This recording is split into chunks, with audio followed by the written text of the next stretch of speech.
Hi, Sarah.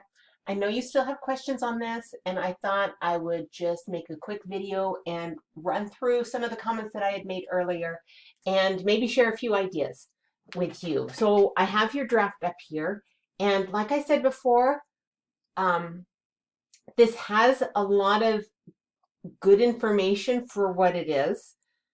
Some of the information you can carry forward into a more appropriate essay that is a rhetorical analysis, because what this entire essay is simply a description of what the author writes, okay, and maybe a few of your own opinions.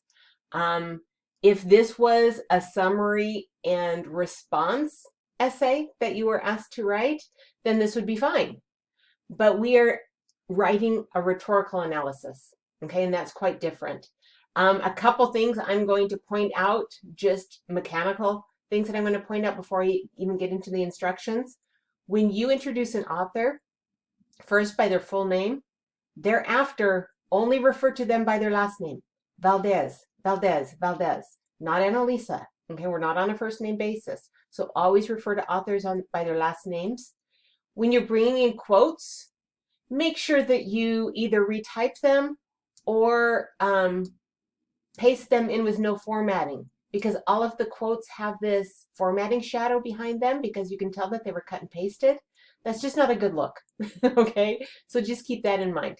But let's look at what type of essay this is that we are writing. And I'm going to lecture you here for just a minute. There are so many videos, there are so many places over the last 5 weeks where I have described the same thing. Make sure that you put in the time to watch those. It's impossible to understand, for anyone to understand what's expected if they're just flying through the instructions and just trying to do the bare minimum, because it actually costs us more time in the end. All right, I'm done. But let's look at what we're doing here. I created this little page. We're writing this rhetorical analysis essay. So rhetorical analysis, rhetoric, remember rhetoric means persuasion, how somebody persuades somebody else, how they try to convince them, what techniques they use to convince somebody else. So when we're looking at a piece of writing and we're analyzing the rhetoric, we're pointing out, right here, we're pointing out and analyzing the persuasive techniques the writer uses to convince their audience. Okay, they have this opinion. These editorials are heavy opinionated pieces. So Valdez has an opinion. What does she do? What strategy does she use? So here I've got this. Her whole argument.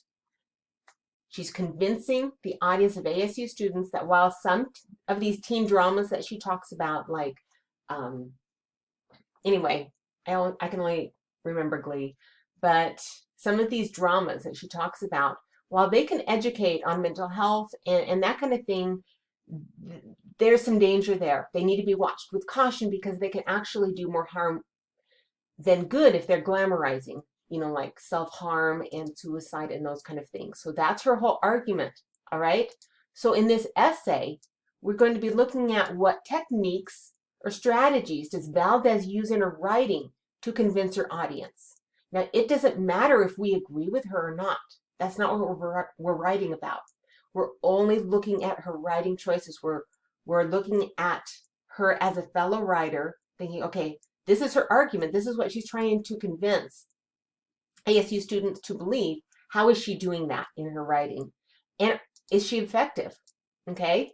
What is she doing, and is she effective? And as we go through there, this is kind of the outline and the process that we will do that with. So you're going to pick 2 or 3 strategies that you can see Valdez using in her writing. Okay, and I'm going to pull it up in a minute and kind of point out what I can see.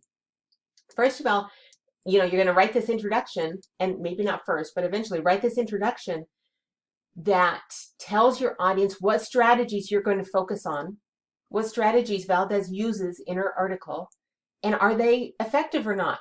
Okay, so it's got to explain those.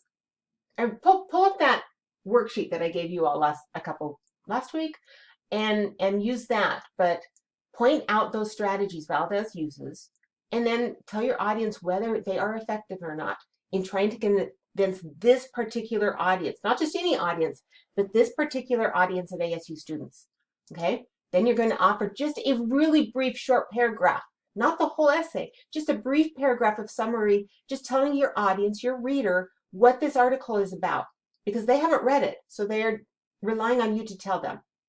Then you're going to get into the body.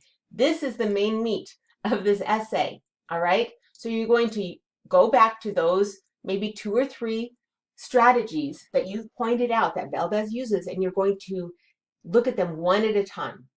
And you are going to point out that strategy, like in a topic sentence or a couple sentences at the beginning of a paragraph or a couple paragraphs, where you point out that strategy that you're going to look at. You mentioned pathos, okay, in your breakdown. And how does she use pathos, okay? Then you're going to take some time to show the reader where she does this. Use some paraphrase some of the things that Valdez uses or talks about in her article.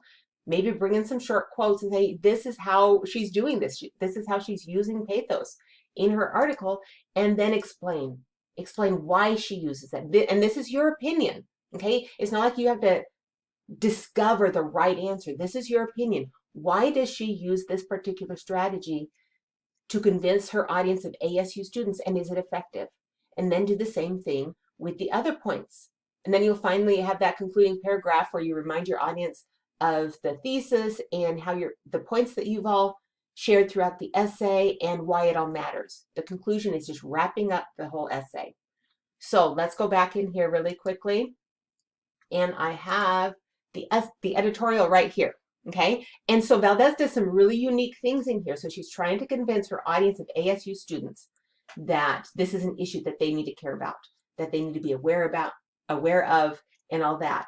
And you look at a lot of these editorials, and these student writers will bring in, they will quote professors, they will quote experts in the field, they will quote all of these things, really, highly credible voices in the field, but Valdez doesn't do that, okay?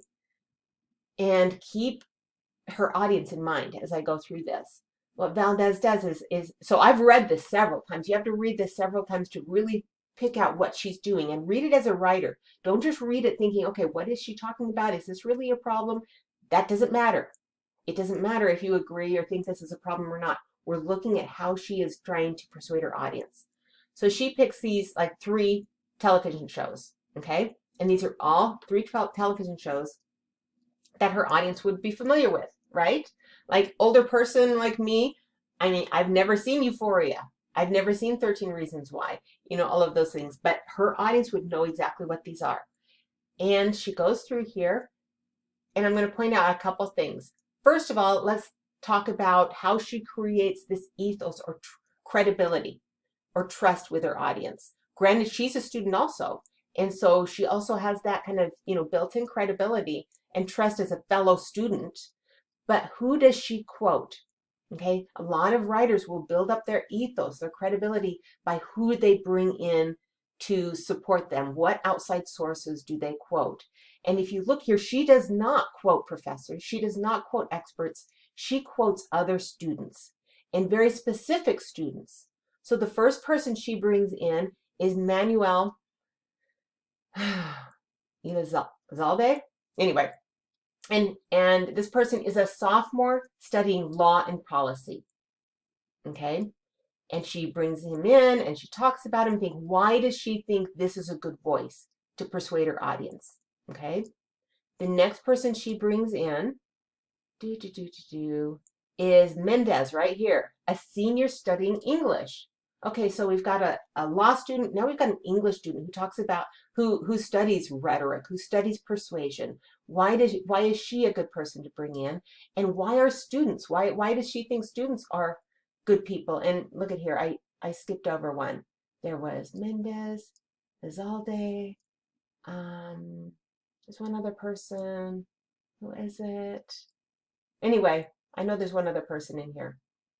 Oh, Rodriguez. Here it is. A senior studying forensic psychology.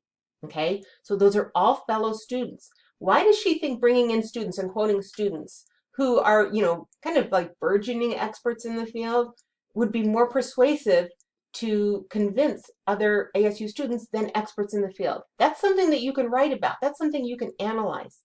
Another thing that she does in here is she brings in these social media posts, right? She brings in, TikTok. She brings in, I think this is an Instagram post. Why does she do that? Those are also very rhetorical.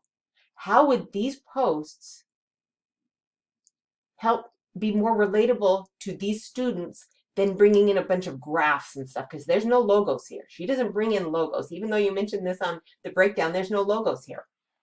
Why does she make these choices? So those are two things that you could focus on in your analysis and think, okay, this is what she does, and whether you think it's effective or not, and then talk about them one by one and describe them and analyze them for your audience, okay?